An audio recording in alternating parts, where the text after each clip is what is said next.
What's up, everybody? Welcome back to the Old English Debrief, your daily deep dive into the Detroit Tigers and the wider world of Major League Baseball. It is Friday, February 20th, 2026, and if you've looked at your social media feed all day at all today, you'll know that the Orange Revolution has officially taken over the timeline. There's been a lot of confusion about when and how you can get your hands on these new Tigers alternates, so let's set the record straight. If you're trying to buy these online, you're waiting until Sunday the 22nd. However, the Tigers decided to reward local fans, the D-Shop at Comerica Park, and the team store at Joker Marchant in Lakeland opened their doors at 10 a.m. this morning for an exclusive in-person drop. And the vibe, it's a tale of two cities. On Instagram, it's a total hype fest. The younger crowd's all in on the solid orange look. I'm seeing comments like, finally, the Tigers look like a modern franchise. But if you go over to X, or Twitter, and the traditionalists are guarding the home white jerseys like they're the crown jewels. Saw a post today showing a side-by-side with an Orioles jersey simply captioned, "Who did this?" But here is the detail that everyone is missing. And something that I thought about was what's going to happen to the City Connects. That tire tread look is staying in the rotation for select Mondays. And we're going to, from a team with zero alternates to a team with a deep wardrobe.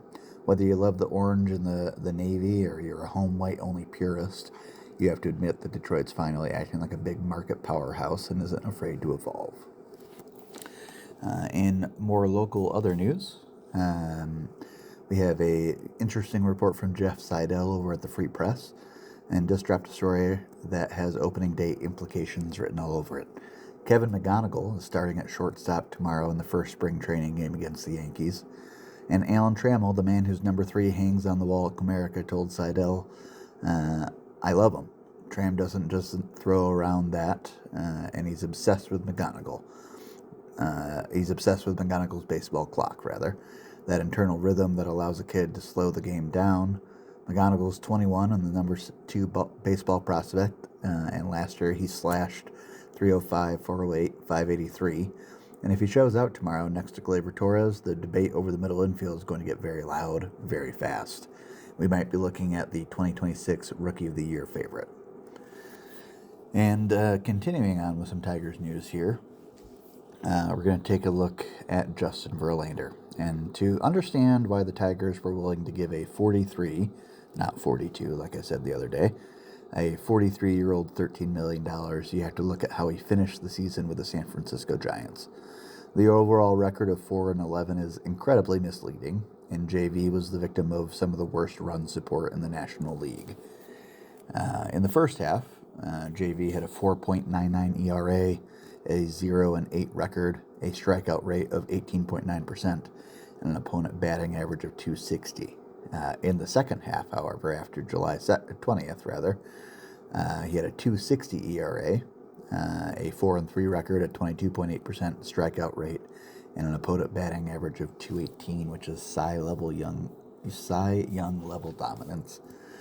And there's a little interesting story that goes back to July 18th, 2025. On this day, Verlander got shelled in Toronto, only lasting 2 2/3 innings.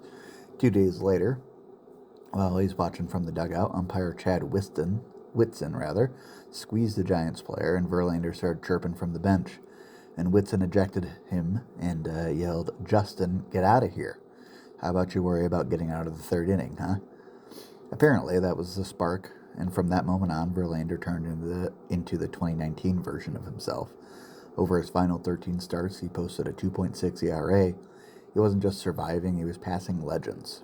Moved into 8th on the all-time strikeouts list, passing Gaylord Perry, and even put up a 10-strikeout game against Baltimore at 42 years old, becoming the oldest pitcher to do so since Randy Johnson. As far as more recent news, Evan Petzold of the Free Press reported today that what he called an unusually long first public bullpen for JV. To put that into perspective, most veterans in their first week of camp throw 30, maybe 40 pitches. Verlander, well, He was out there for nearly half an hour grinding through 70 high-intensity pitches. By the time he was done, almost the entire team had cleared the backfields, but JV was still there with catcher Dylan Dingler, and pitching coach Chris Fetter, refusing to leave until the shape of his slider was exactly where he wanted it. Verlander missed the first few days of camp for a prearranged family commitment. He told the team about this before he signed, and clearly he felt behind. But for JV, behind means he's only 99% mastery of his mechanics instead of 100%. He wasn't just throwing, he was conducting a symphony. He'd throw a pitch, check the iPad for the Statcast carry, have a 3-minute debate with Fetter about the finger pressure on his grip, and then do it again. And when I hear this, I think about the impact about the young kids on the team. Jackson Jobe, Keider Montero, standing there in the Florida sun, watching a guy with 3 Cy Youngs and 266 career wins outwork every rookie in the complex. Tarek Skubal, the reigning Cy Young winner himself, told Fox 2 this week that if you told him 10 years ago that he'd be locker mates with Verlander, he would have called you crazy. And I think it's clear at this point, even this early in the spring, that JV is not here just for a thank you tour and to sell jerseys. He's here because he thinks the rotation with Skubal and Fromber and himself is the best in baseball. He scheduled his first game appearance on March 2nd against the Braves and is already being flexed to a national broadcast on ESPN. The mad scientist is back in the lab, and with Reese Olson out for the year, the Tigers don't just want this version of JV, they absolutely need him. Speaking of pitching, tomorrow's actual game starter for the first spring training game is Keider Montero. Out of everyone in this Death Star rotation, he's arguably has the most to prove. Last year, Keider finished with a 5-3 record and a 4.37 ERA.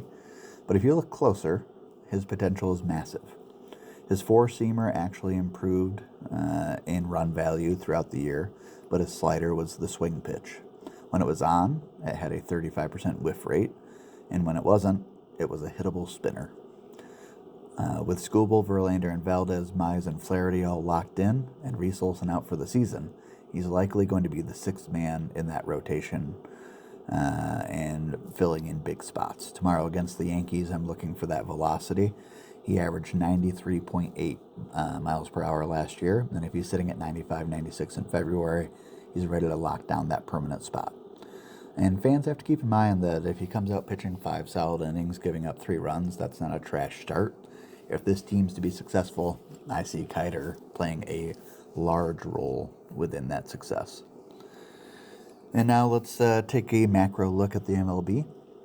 We talked yesterday about a injury in Baltimore, and because the Baltimore Orioles are facing a total structural collapse on opening day infield, Mike Ellis confirmed today that Jordan Westberg is dealing with a partial UCL tear, and instead of going through Tommy John, he's going to get PRP injections and tough it out at least.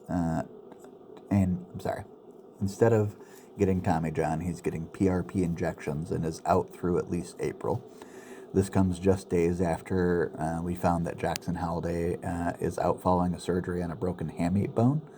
That's 50% of your starting infield on the shelf. Good news, though, Baltimore's a prospect factory. This is almost guarantees a spot for Kobe Mayo, the number 10 prospect in baseball. Mayo has 30 homer power and has been knocking on the door in AAA Norfolk for a year. Expect him at third base immediately. You'll also likely see Blaze Alexander, whom they acquired this winter, slide into second base and cover for Holliday. It's a crisis, but Baltimore has the depth to survive it. And other MLB news, meanwhile in San Diego, AJ Preller is doing AJ Preller things. The Padres just signed Nick Castellanos to a multi-year deal, and if you're a pitcher in the NL West, I suggest you start throwing a knuckleball because this lineup is built to destroy fastballs. The projected 2026 opening day card includes Tatis in right field, Machado third base, Jackson Merrill center field, Nick Castellanos at designated hitter, Miguel Andujar at first base, Xander Bogaerts at short, Jake Cronenworth at second, Ramon Laureano at left field, and Freddie Furman at catcher. When Xander Bogaerts is your number 6 hitter, yeah, you're not just a good team, you're a murderer's row light. And I want to hear from you guys. All right. Question of the day is, between the Orioles' injury disaster and the Padres' new super lineup, which team has a better chance of winning 95 games this year? As well as, do you think JV is doing too much too soon? Or is his obsession over his slider and throwing that 70-pitch session exactly what this team needs? Drop your answers in the Spotify comment section. I'll be reading the best takes on tomorrow's show.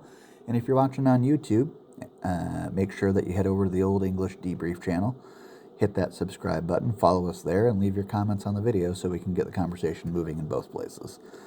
Thank you for stopping by. Follow the show, and I'll see you tomorrow for the first post-game wrap-up of 2026. Go Tigers.